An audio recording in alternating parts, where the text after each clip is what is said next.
இந்த குட்டி வடை சட்டி, அதை பொரிக்கிற சட்டின்னு சொல்லுவோம்லங்க, இதை பார்த்தாவே உங்களுக்கு ரொம்ப அருமையாக இருக்கும்னு நினைக்கிறேன். எனக்கு இது ரொம்ப பிடிக்குங்க. இது வந்து நான் தாளிக்கிறதுக்கு தான் முதல் வச்சுருப்பேன். அதுக்கப்புறம் பொரியல், கூட்டு அந்த மாதிரி 2 பேரோ இல்லை தனியாக நான் மட்டும் இருக்கிறேன்னா இந்த பாத்திரத்தை தான் நான் எடுப்பேன். இன்றைக்கி இதில் பால் காய்ச்சிட்டு சும்மா தான் உங்கள்கிட்ட பேசுகிறோம் அப்படிங்கிறப்ப இந்த பாத்திரத்தை வச்சுட்டு பேசிடலாம் அப்படின்னு பால் காய்ச்சலாங்க. ஒன்றும் பால் கெட்டு போகாது. இப்போ எனக்கு மட்டும்தான் நான் பால் காய்ச்சிட்ருக்கேன்.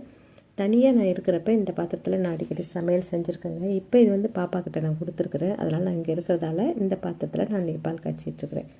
இப்போ இதில் வந்து நம்ம பால் காய்ச்சும்போது இப்போ ஒரு டம்ளர் வரும் பாருங்கள். அந்த டம்ளருக்கு வயசு வந்து 41 வயசுங்க. அதாவது என்னோடய பொண்ணு வந்து பிறந்திருந்தப்போ நம்ம ஃபீட் பண்ணுறதெல்லாம் மறக்கடிச்சிட்டு அப்புறம் பால்லாம் ஆற்றி கொடுப்போம்லங்க, பசும்பால். அப்போ குடிக்கவே மாட்டாள். அதாவது அதுக்கு டம்ளர் ஒரு உறிஞ்சிறது இதுவும் அவளுக்கு உரிய முடியாது. அதனால் அப்போ வந்து ரொம்ப சிரமப்படுவோம் நாங்கள். அப்புறமா கொஞ்சம் கொஞ்சமாக பழக்கி விட்டு அதில் அந்த ஸ்ட்ரா வந்து கஸ்டமைஸ் பண்ணி தாங்க நாங்கள் வாங்குவோம். ரொம்ப குட்டி குட்டி டம்ளராக இருக்கும்.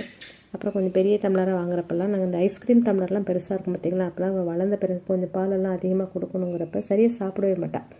அப்படிங்கிறப்ப கஸ்டமைஸ் பண்ணி வாங்குகிற டம்ளர் தான் நிறைய நம்ம வீட்டில் இருக்கும். இந்த ஒரு டம்ளர் இங்கே அவங்க வீட்டில் இருக்குது பாப்பாக்கிட்ட. அது வந்து அந்த சைடில் பார்த்திங்கன்னா வெல்டு வச்சுருக்கோம். அந்த டம்ளரில் தான் இன்றைக்கி நான் காஃபி குடிக்கிறேன். அப்போ இந்த டம்ளருக்கு 41 வயசு அப்படிங்கிறப்ப எனக்கு அது ஒரு சந்தோஷம்தான். பாப்பா குடித்ததில் இப்போ நம்ம குடிச்சு விட்ருக்கோம் அப்படின்னு. இந்த மாதிரி சில நினைவுகள் இருக்குங்க. அதனால் பாத்திரத்தை நம்ம தூக்கி போட முடியாது. அதனால் இந்த மாதிரி நினைவுகள் உங்களுக்கும் இருக்கும். வீடியோ பிடிச்சிருந்தா